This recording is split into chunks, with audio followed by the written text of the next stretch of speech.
721 at the Big 550 KTRS. I am Paul Harris, along with Kelly Jackson. McGraw is off on vacation. He will be back tomorrow. The St. Louis Jewish Book Festival has been going on for a few days now and has a pretty good lineup of things happening right into next week. And one of those will be Monday afternoon at 1 o'clock when my next guest is in town. His name is Josh Fatal. He and Shane Bauer and Sarah Shord made international headlines in the summer of 2009 when they were hiking in Iraqi Kurdistan and unknowingly crossed into Iran and were captured by a border patrol there. They were accused of espionage and ultimately found themselves in Tehran's infamous Evin prison, where they ended up spending 2 years, sometimes together, sometimes separate. Josh has written about that experience, along with Shane and Sarah, in a book called A Sliver of Light, 3 Americans Imprisoned in Iran. And he'll talk about that at the book festival next Monday and here now. Josh, welcome to the Big 550 KTRS. Hi, thanks for having me on. One of the first questions I have to ask you is that I read that the reason that the three of you got out is because there was a bail payment essentially arranged for by the Sultan of Oman, something like about $465,000. Is that correct? Precisely. Okay. Yeah. The Omani Sultan commissioned one of his men to carry a suitcase over to Iran, and that was the final thing that kind of unlocked the doors for us. And that was essentially done through back channels with the United States working with Oman. And it leads me to a question that has to do with what's been going on this year with ISIS. We've seen the beheading videos. We know that they have been taking hostages. Do you think that the U.S. should pay, either directly or indirectly, for anybody who's captured by, whether it's Iran or ISIS or Al-Qaeda? Well, surely you got to look at the situation, but I think the U.S. government has to find a way to get these people out, and that's what they did with me.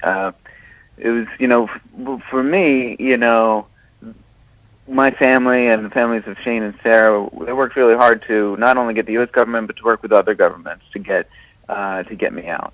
And and the U.S. played a part in that. So the U.S. has to find ways, just in the same way that Turkey found a way to negotiate with ISIS to get their hostages out. The U.S. needs to do the same thing.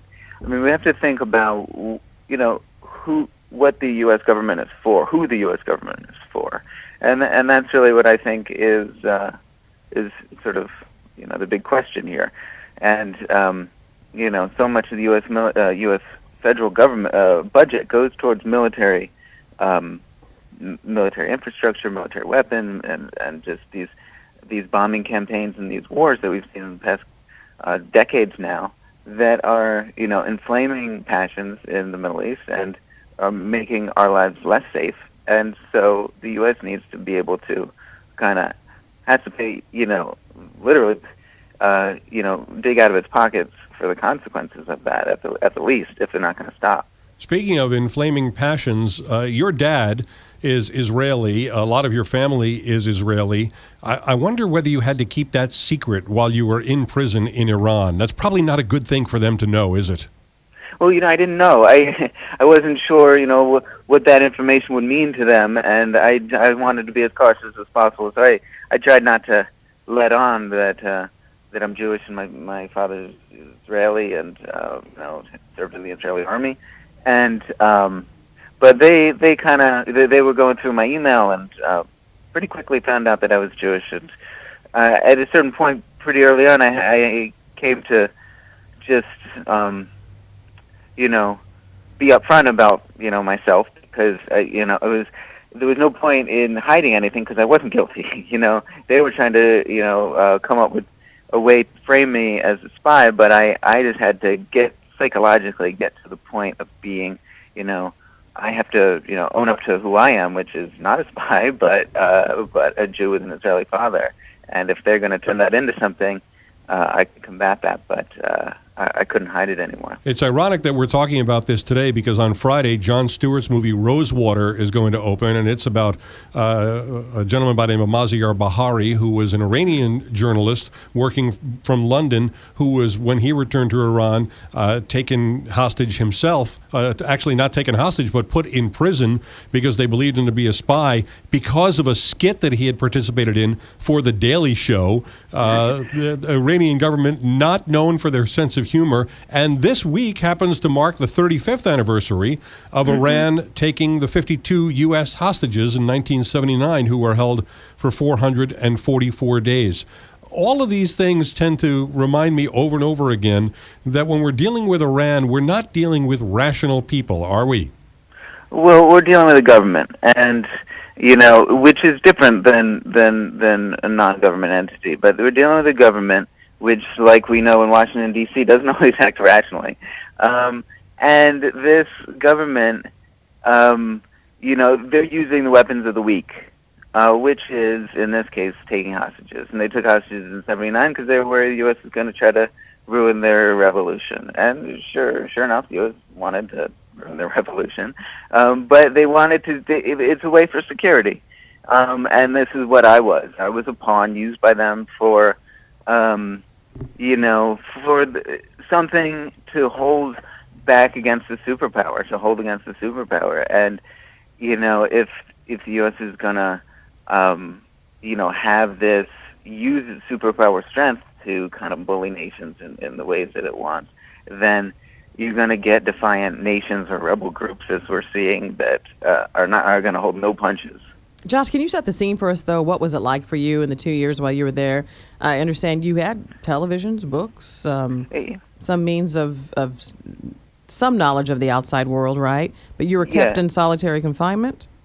Yeah, it was sort of, we had different variations of misery, but some of them were mitigated by having television and books. And the truth of the matter is, I spent the first 4 months in solitary, which, as people are starting to pick up on in this country, solitary confinement is, should be considered torture, especially after a couple of weeks, as the UN has talked about it. So that was just pure misery. I'm just in a 10 by 14 foot cell, and there's not much going on all day, and really the problem, it's hard to describe because really there's just nothing happening, and it's really a matter of me relating to my mind that's with no stimulus, with no human interaction, just becomes my own worst enemy. And that was the first 4 months, and things slowly got more tolerable, and interrogation lasted about 2 months, and then Shane and I were in a cell together for the next 22 months, and we got a good amount of books, and that became pretty much between reading and working out. That's how I coped, and how I, read just 10 hours a day and worked out the rest of the day. So it was just keeping the mind and body busy was the goal, and luckily the forces on the outside kind of pulled me out of there. And did you get to know your captors, your guards at all, and get a sense of what they think of America? A little bit, yeah. I picked up a little bit of Farsi, and some of them spoke a tiny bit of English, and we were able to kind of get a sense that they see certain parts of America, like whenever I would criticize the prison, which was regularly, just be like complaining about my conditions, they would always point to Guantanamo Bay, so they see a lot of what America does in terms of waterboarding and the sort of torture the U.S. has been doing as like the epitome of evil. This is like how they see us. And it's partly true that they see some of our worst deeds in that way. But there's also definitely people talk to me about, American movies, and there's a sense that, they didn't hate me for being American. They didn't hate me for being Jewish. Guards were generally friendly at first, and then slowly just treated me like just any another prisoner. The female of the trio, though, did you see Sarah at all during the time? After about three and a half months, I would see her for about an hour a day. She stayed in solitary confinement for the year of her confinement, but for an hour, Shade and I got to see her out in the little courtyard area, and it was just us three. We would be able to talk to each other and try to get our heads around of get our heads around what was going on and what was happening to us. Wow. And we should point out that Sarah and Shane are now married. And along with Josh, they have written this book called A Sliver of Light, 3 Americans Imprisoned in Iran. Josh will be at the St. Louis Jewish Book Festival this Monday at 1 o'clock to talk about what we've been discussing here and much more about that unbelievable adventure that started when they were hiking in what they thought was Iraq, but turned out to be Iran, or at least that's what the Iranians claimed at the time and probably still do to this day. Josh Fatal, thanks so much for joining us this morning. Okay, thanks for having me. I'm Paul Harris. This is the Big 550.